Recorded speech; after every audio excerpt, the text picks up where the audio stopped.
প্রিয় দর্শক, বঙ্গ অ্যাস্ট্রোদিশার পক্ষ থেকে আমি স্বপন পাল বাংলা নববর্ষের প্রীতি শুভেচ্ছা জানাচ্ছি।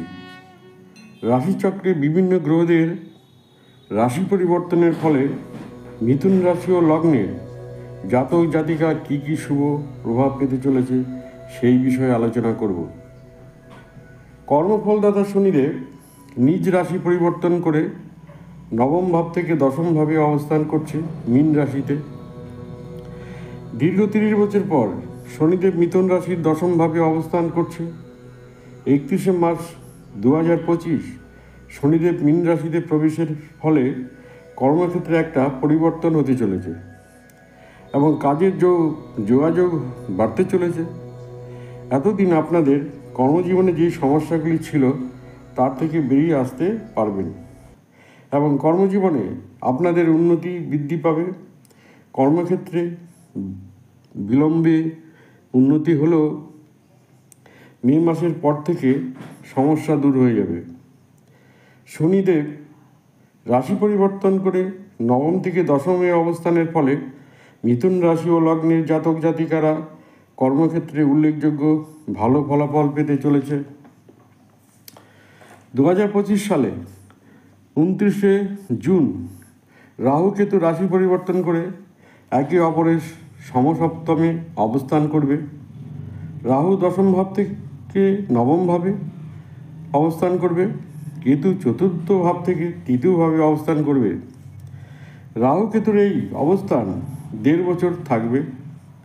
রাহু নবম ভাবে ভালো ফলাফল দেয় না, বহুবিধ কার্য নাশ করে, ভাগ্যের বিড়ম্বনা ঘটায়, মানসিক এবং দৈহিক কষ্ট দেয়। বিশেষভাবে বাবার সাথে মতের অমিল হয়, সাবধান থাকতে হবে। রাহু দীর্ঘ 18 বছর পর মিথুন রাশির নবমে প্রবেশ করছে এবং রাহু নবম ভাবকে প্রভাবিত করবে। দেবগুরু বৃহস্পতি রাশি পরিবর্তন করবে 2025 সালের 15ই মে। দ্বাদশ ভাব থেকে বৃহস্পতি মিথুন রাশির ঘরে প্রবেশ করবে। বৃহস্পতি এক একটি রাশিতে 1 বছর করে অবস্থান করেন। দেবগুরু বৃহস্পতি শুভ গ্রহ এবং বৃহস্পতির দৃষ্টি অত্যন্ত শুভ ফল প্রদান করে থাকে। বৃহস্পতির 3টি দৃষ্টি, পঞ্চম, সপ্তম, নবম। বৃহস্পতি পঞ্চম দৃষ্টির ফলে আমাদের কল্পনা শক্তি বৃদ্ধি করে, ভালো লেখক হয়, ভালো সন্তান লাভ করে, বিদ্বান বুদ্ধিমান হয়, ভালো বক্তা হয় এবং অধিক বয়সে সমৃদ্ধি লাভ করে। সন্তানের ক্ষেত্রে সুখ প্রাপ্তি হয়। বৃহস্পতির সপ্তম দৃষ্টি দাম্পত্য বিষয়ে শুভ ফল প্রদান করে থাকে।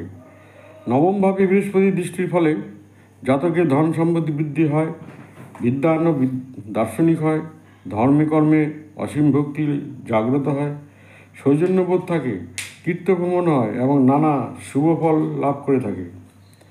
15ই মে 2025 থেকে 15 মে 2026 দেবগুরু বৃহস্পতির শুভ প্রভাবে মিথুন রাশি ও লগ্নের জাতক জাতিকা ভালো থাকবেন।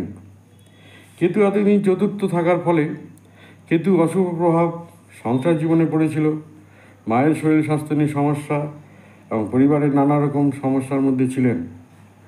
কেতু মিথুন রাশির তৃতীয়ভাবে প্রবেশ করার ফলে এইসব সমস্যা থেকে মিথুন রাশি ও লগ্নের জাতক জাতিকা মুক্তি পেতে চলেছে।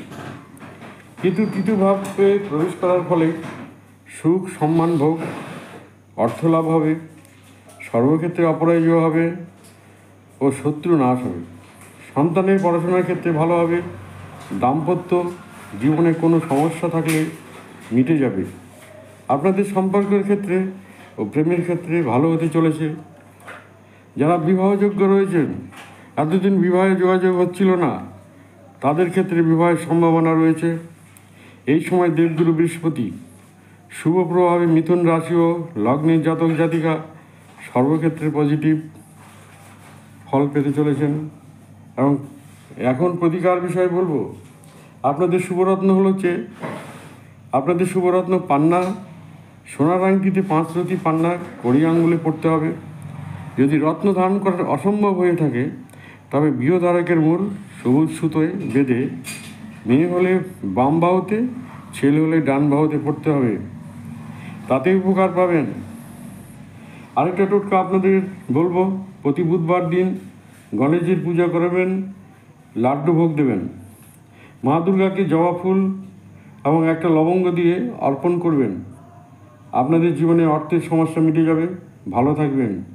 আজ এখানে গ্রহদের রাশি পরিবর্তন এবং তার ফলাফল সম্বন্ধে আলোচনা শেষ করছি। ভালো থাকবেন, সুস্থ থাকবেন, ধন্যবাদ।